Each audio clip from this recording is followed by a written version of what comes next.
Hey, congratulations! You just received your Ozette Randonneur bag. Let's set it up.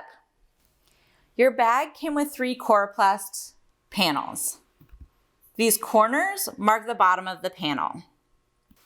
Go ahead and find the open pocket on the side panels of your bag.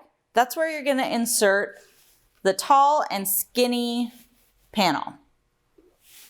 With the corners, first, go ahead and insert them into those side panels.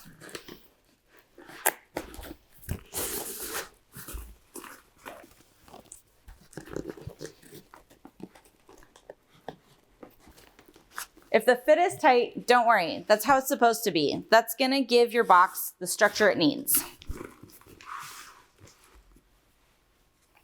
Third, you have your wider panel. That's going to be your rider facing panel. Just like before, take note of the cornered edges. Those are going to go into the bottom, so those go in first. And then this one, you're really going to have to stretch that bag and make sure that it slips in. There you go. You've got your Ozette Randonneur bag ready to go.